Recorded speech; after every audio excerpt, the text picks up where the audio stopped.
We work hard as physicians to take care of the health and well-being of our patients. But when it comes to our money, do we have the same condition of care? Probably not. Let's change that together. Welcome to the Financial Freedom for Physicians podcast, where we'll fight and advocate for your financial literacy. As always, I'm your host, Dr. Christopher Liu. Thanks for being here. Let's jump into the show.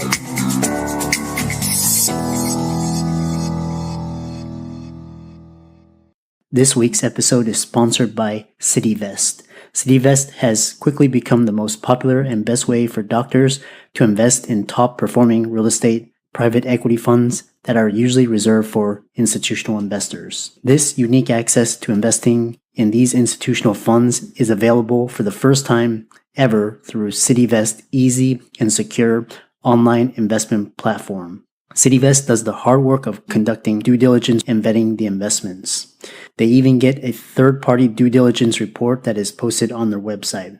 As a result of aggregating a several million-dollar investment amount into their access funds, CityVest gains access to investing in the institutional investment and is able to negotiate better investment terms such as a 12% preferred return. You can check them out at cityvest.com or go to the link in the show notes below. Welcome everybody to this week's podcast episode for the Financial Freedom for Physicians podcast, and I'm your host, Dr. Christopher Liu. And as you know, we talk about 4 different types of freedom: financial, time, location, and emotional freedom. And this podcast started out as a niche for physicians, and now it's grown to have the audience from high income earners, high net worth individuals, and guests that are doing things on the fringe, cutting edge, entrepreneurship, business owners, digital nomads. So it's my pleasure today to introduce to you Clint Arthur. And Clint Arthur is actually calling to us from Mexico. And what's interesting is he has a very diverse background. He's a storyteller. Looks like he has an extreme background in finance, business, entrepreneurship. And I think it's going to be an amazing conversation. You can see the beautiful backgrounds in the video. So Clint, welcome. Hey, great to be with you, really, because doctors, physicians, healers, experts of all kinds, but especially doctors, I work with a lot of them.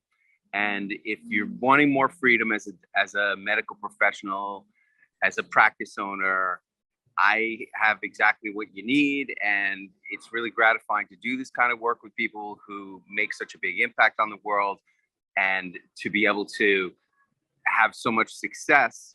So you definitely want to get comfortable and pay close attention to what we're going to talk about today. Yeah, absolutely. And, what's interesting is, looks like you've shared the stage with Martha Stewart and Dr. Oz and all of these thought leaders, influencers. And what's interesting is, income can only take you so far, but after that, it's all about meaning, purpose, passion, and impact. So tell us a little bit about yourself, your background, how you got started, and we'll go from there. Well, I always wanted to be somebody special. I think that's because my parents always were arguing when I was growing up as a kid. Your parents ever argue when you were growing up?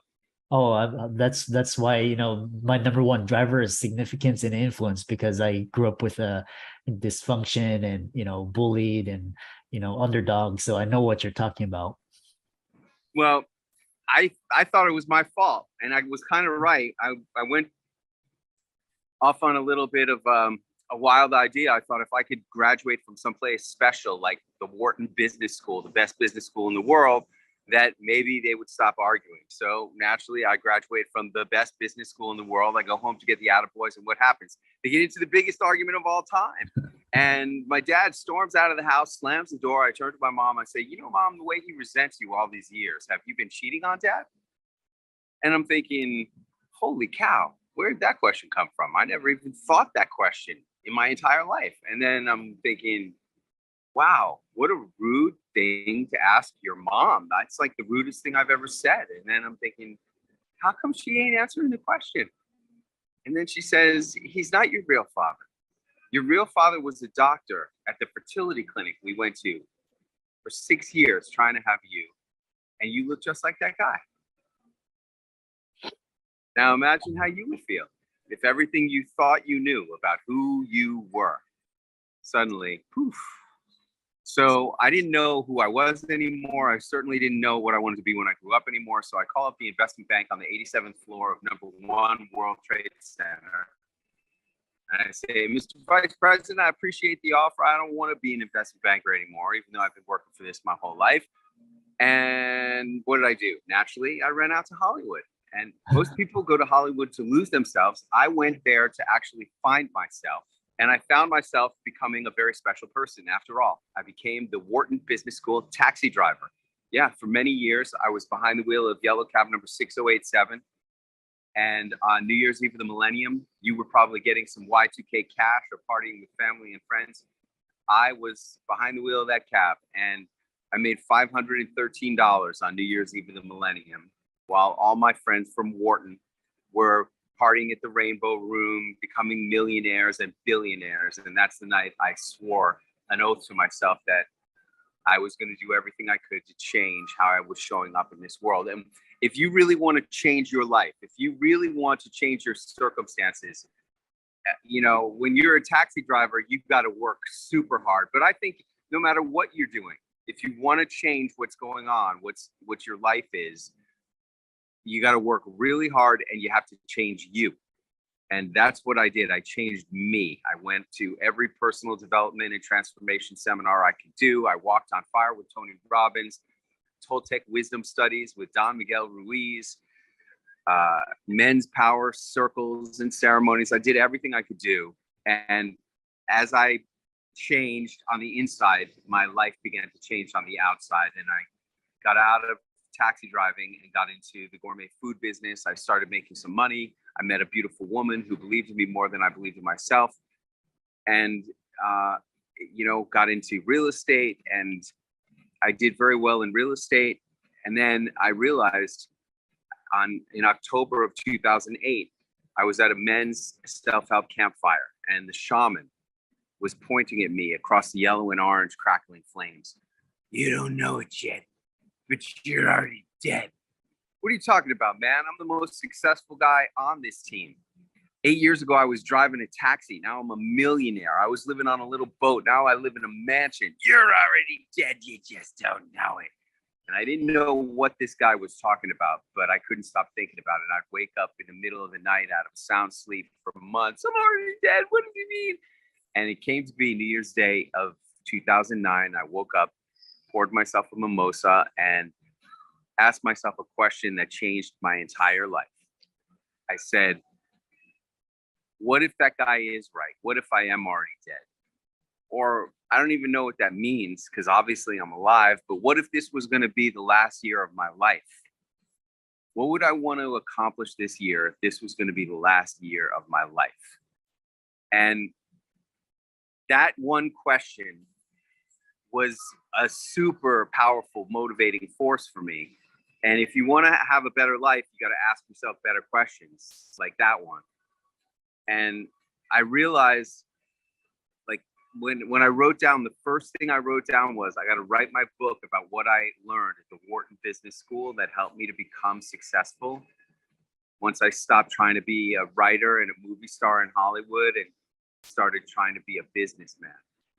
And I wrote that book, and that really led me to where I am today, because I self-published that book on Amazon and waited for the sales to roll in. And boy, all those sales rolled in. The first year, all 8 of them rolled in.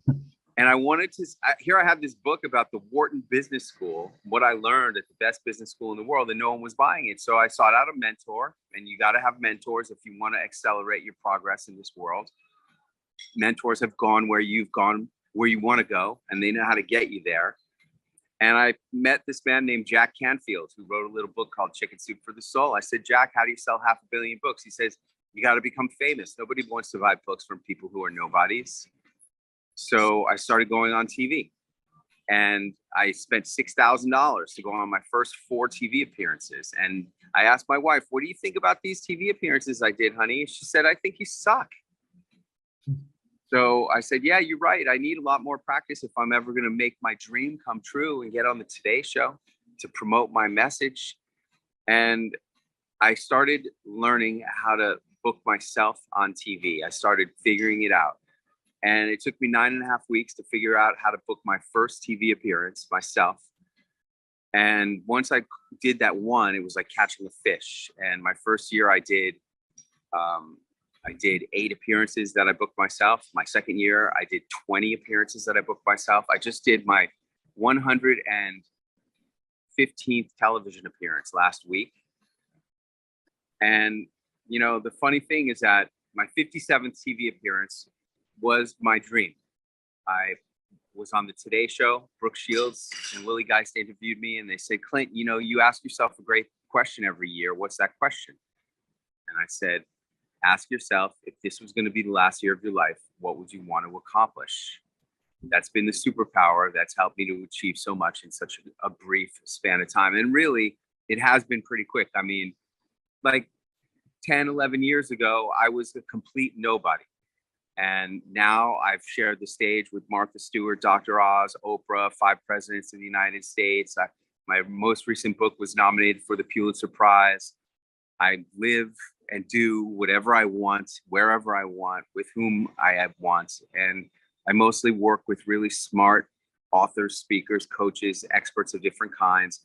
And I teach them the secrets that it took me years to figure out about how do you be somebody special in the eyes of your customers and prospects so that they want to buy your book, your tickets to your seminars and events, your coaching, your consulting. And if you're a doctor, that's you. You're a health coach primarily, and trying to consult with people about how to have more health and well-being in their lives. And if you really want to make the big money, it's not how much you know, but who you are perceived to be. And that's what I really specialize in, is making people into bigger who's in the eyes of customers and prospects. Yeah, that's a great great sharing and great information. One thing that I really admire is you talked about your book, and there's some really deep principles in the book when you talk about, and then I know your nominated memoir, Wisdom of the Men. Tell us more about that particular book and some of the key takeaways. Well, for example, probably the one that most of you are going to be interested in is, you know, I asked Dr. Oz, what's the most important thing you ever learned? And he said to listen to his wife. That's number one. And number two, he said that you can and must have more impact in the world. All of us are living below our potentials.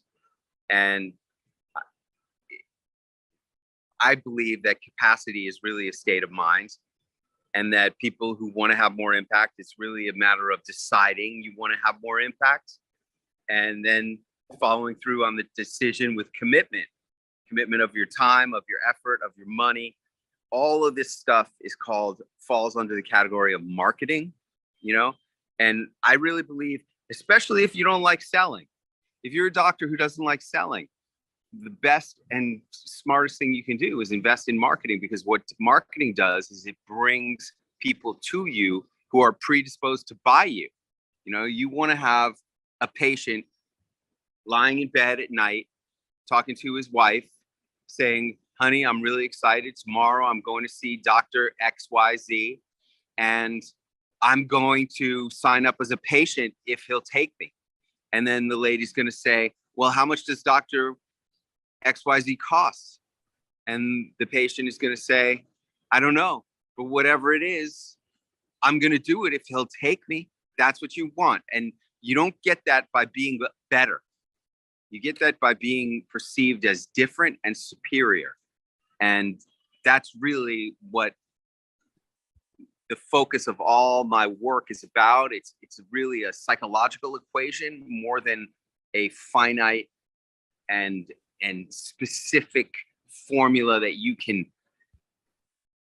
game. You got to game the psychology not some kind of objective criteria. It's all about perception, branding.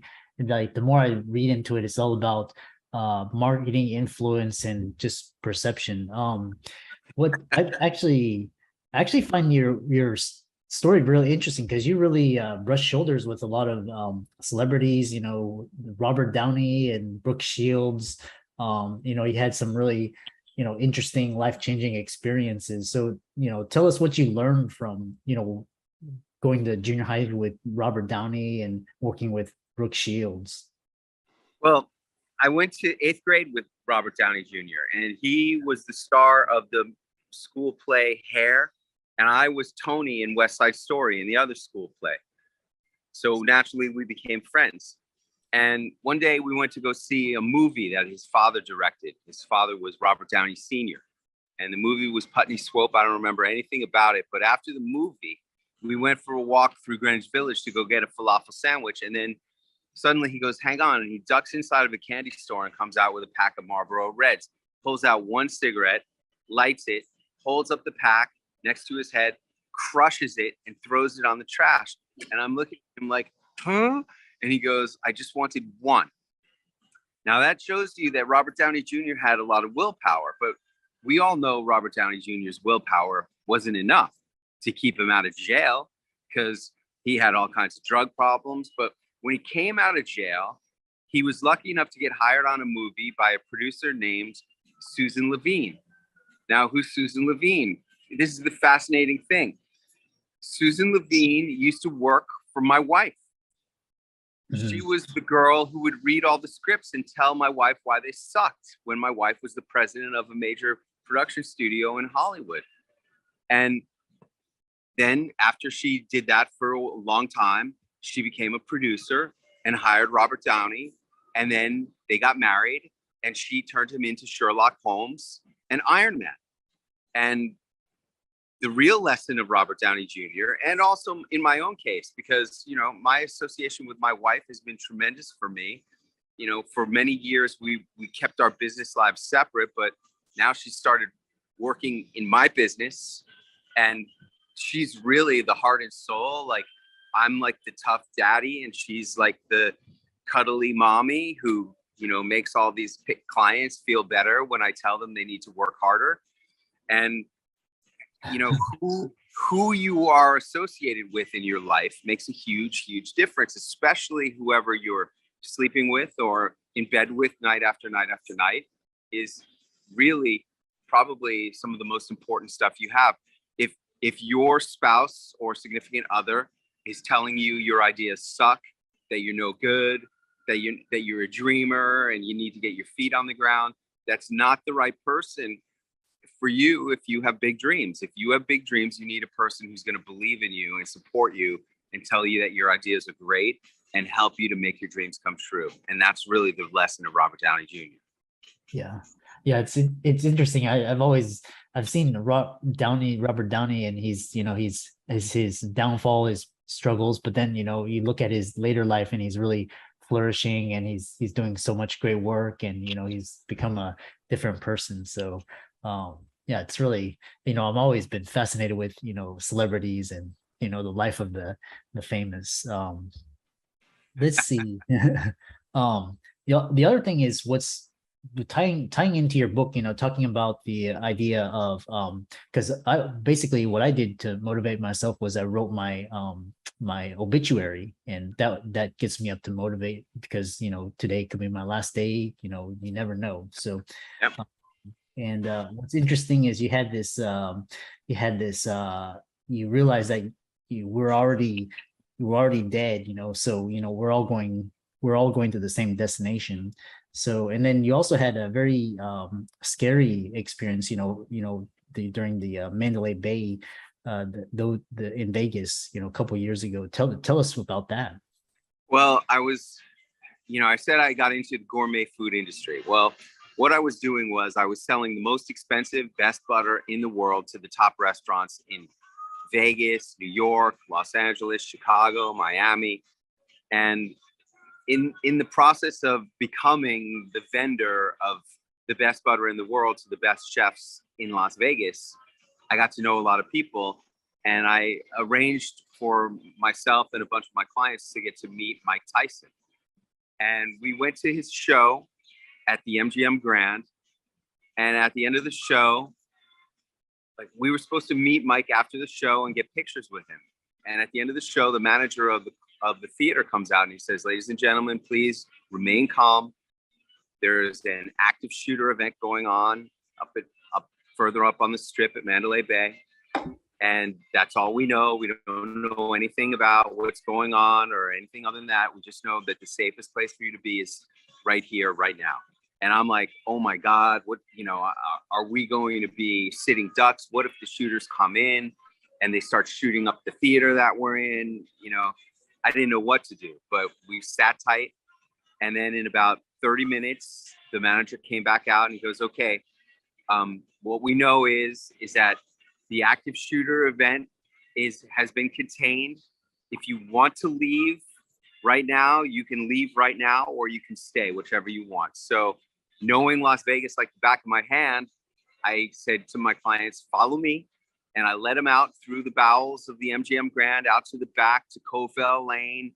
And we walked down Covell Lane to the Hard Rock, and we ate hamburgers and drank milkshakes until 2:00 in the morning, when we could go back to our hotel, because we were doing a big extreme speaker training weekend that weekend in Las Vegas. And man, that was so freaking intense. Like, when you are facing death like that. And I think that's what makes my question so powerful. If this is going to be the last year of your life, you can really get into that whole idea that, this could really be it.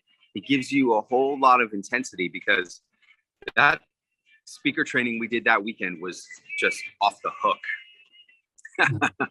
Yeah. But then I got to finally meet Mike a couple months later. And I said, "Champ, what's the most important thing you ever learned?" He said, "Stay humble." Yeah. Yeah. The signature Mike Tyson voice. But yeah, I know. Yeah. And then one thing is you talk about staying humble. What's I know, we're coming towards the end of the conversation, but, you talk about how you can't always get what you want in life, but somehow you get what you need. Expand upon that for the audience.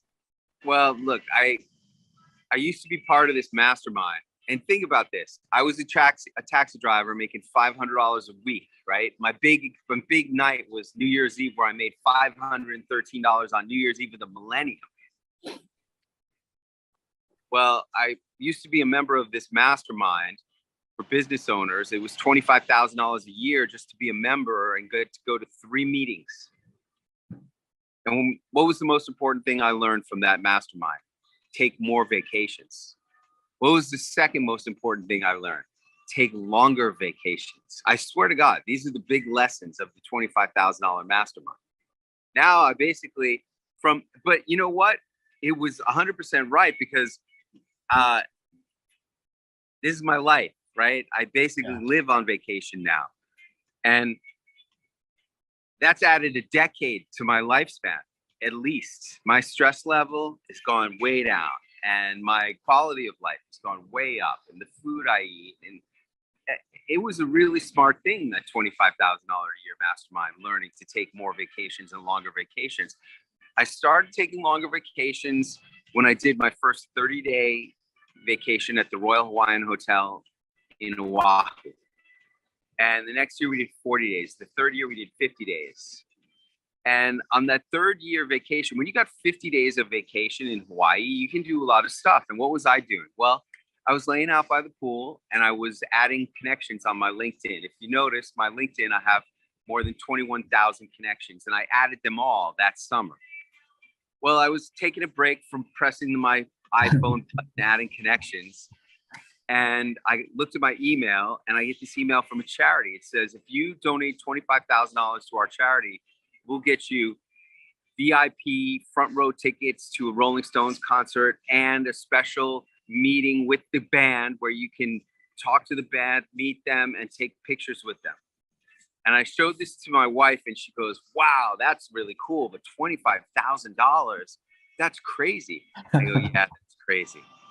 The next day I get another email from this same charity.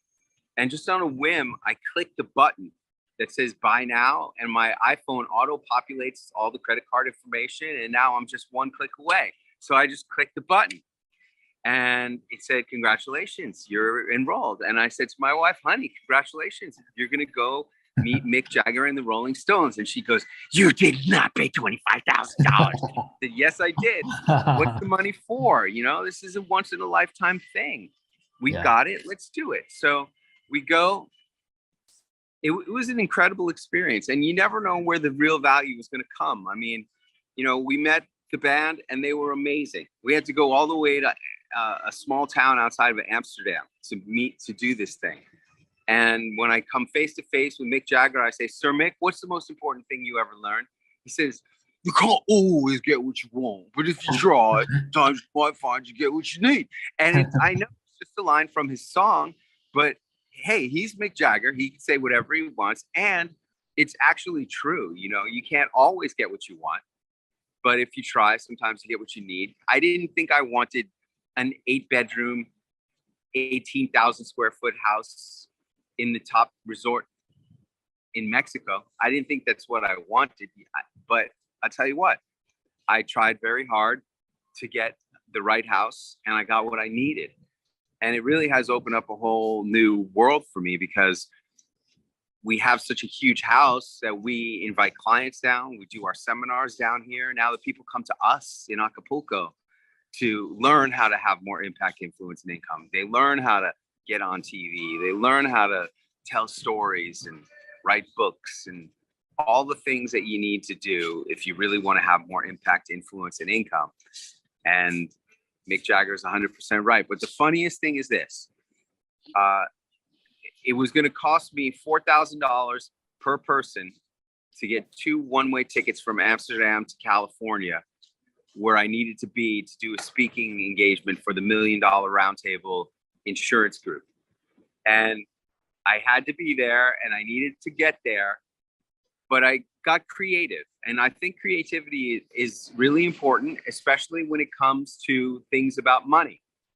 If you want to have more money, you got to be more creative, especially the competition. But in this case, I didn't want to spend $8,000 on 2 one-way tickets. So instead of searching for the shortest flight from Amsterdam to Los Angeles, I searched for the longest flight. And I found that Aeroflot Airlines had 3 flights, one of which stopped over. It went Amsterdam, Moscow, 18-hour layover in Moscow, and then Moscow, Los Angeles. And that one night that we spent in Moscow, if you ask my wife, what was the best part of the whole Rolling Stones adventure, she's going to tell you it was the one night in Moscow, because it was so just out of left field, you know, and it wasn't what we wanted, but it was what I needed. It was really awesome. Yeah.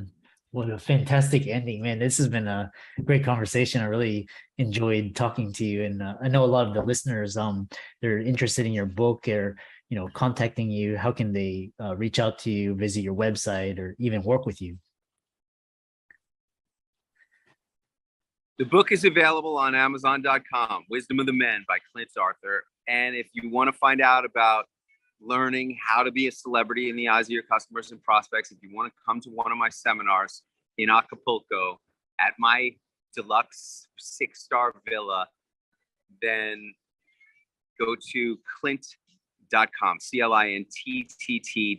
Why 3 T's, Clint? Well, one of my clients was an expert in the science of naming. And she said, Clint, I wish you had another T at the end of your name because the T's end up on top. And I couldn't get Clint with 2 T's.com, but I got Clint with 3 T's.com. And it seems to be working out. Apply for mentorship for the MBA program. And we'd love to have you join us down here in Acapulco. Awesome. So for all the listeners, Clint's resources and links will be in the show notes. And it's been a great conversation. I really got so many epiphanies and takeaways. So until next time. I'm excited that you made it for another episode. You are truly the best. If you've been following the show for a while, you know that my passion is to bring you the education you need to find your path to financial freedom. Please come back week after week for new content, new resources, and great guests. Until then, if you haven't already, please be sure to check out the website, www.drchrislumdphd.com for more support. I'll see you next week.